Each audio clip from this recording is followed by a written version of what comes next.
Hai semuanya, selamat malam. Bertemu dengan saya Zahratun Amalina. Di sini saya akan menjelaskan sedikit tentang potensi bahasa Indonesia menjadi bahasa internasional. Nah, bahasa Indonesia itu kan bahasa pemersatu bangsa ya. Nah, di situ banyak ahli bahasa berpendapat bahwa bahasa Indonesia sangat berpotensi menjadi bahasa internasional. Bahkan Colin telah menunjukkan betapa potensialnya bahasa Indonesia menjadi bahasa internasional, yaitu dilihat dari sejarahnya. Kalian tahu kan sejarah bahasa Indonesia itu? Nah, dulu tuh kan terkait dengan Sumpah Pemuda ya. Nah, jadi itu di samping itu saat ini sudah banyak ahli atau komunitas sarjana dari mancanegara yang mengkhususkan diri mempelajari bahasa Indonesia.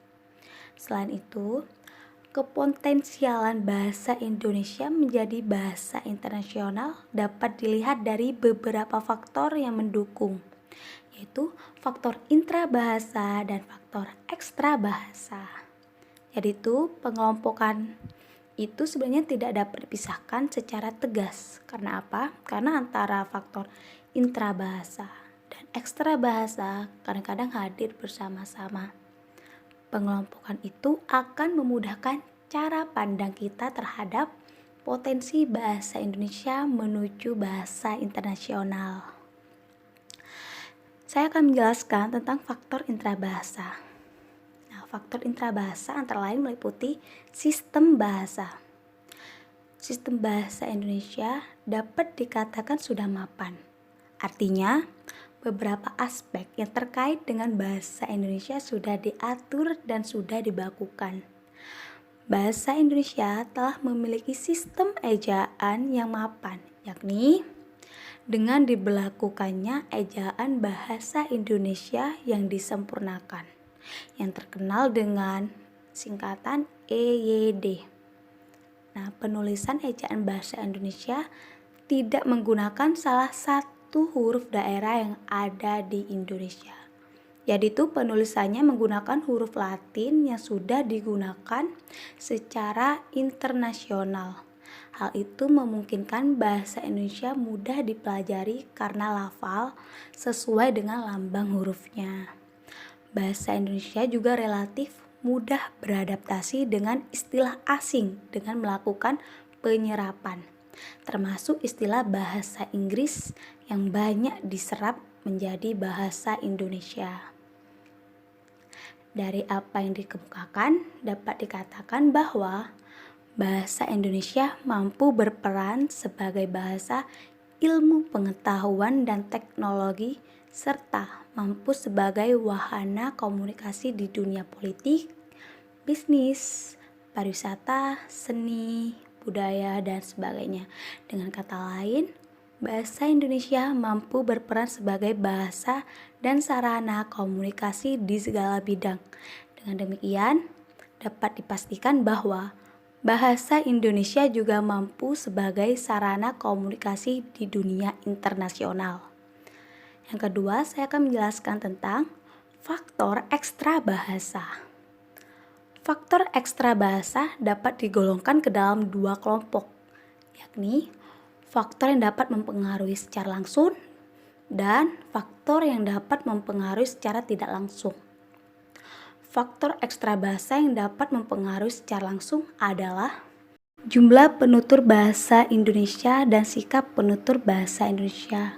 Indonesia dengan jumlah penduduk terbesar keempat di dunia merupakan modal yang sangat berarti untuk menjadikan bahasa Indonesia sebagai bahasa internasional.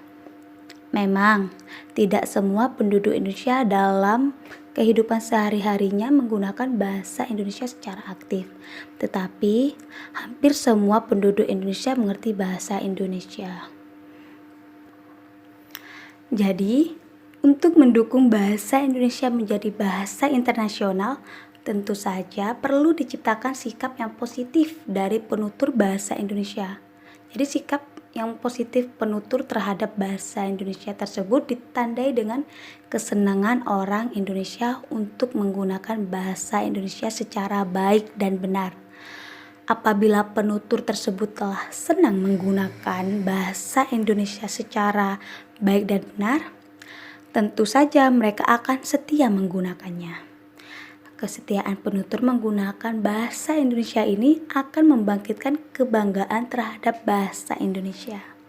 Itulah yang disebut sebagai penutur yang memiliki sikap positif terhadap bahasa Indonesia.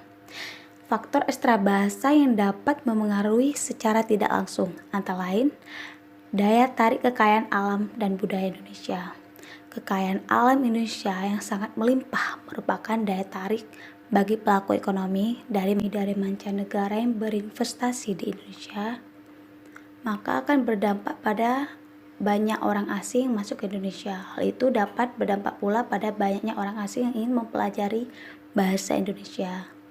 Keanekaragaman budaya Indonesia telah menjadi daya pikat yang luar biasa bagi turis asing untuk datang dan menyaksikan berbagai budaya Indonesia.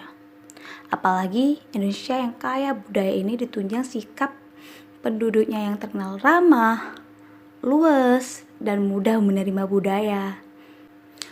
Untuk mewujudkan bahasa Indonesia menjadi bahasa internasional, perlu dilakukan berbagai hal, diantaranya meningkatkan kesadaran warga negara Indonesia untuk berbahasa Indonesia yang baik dan benar, bekerja sama dengan sekolah di luar negeri untuk mengadakan pembelajaran bahasa Indonesia di sekolah, dan mengadakan festival kebudayaan Indonesia di kedutaan besar di negara tetangga, karena melalui festival kita bisa memperkenalkan tidak hanya kebudayaan, juga bahasa.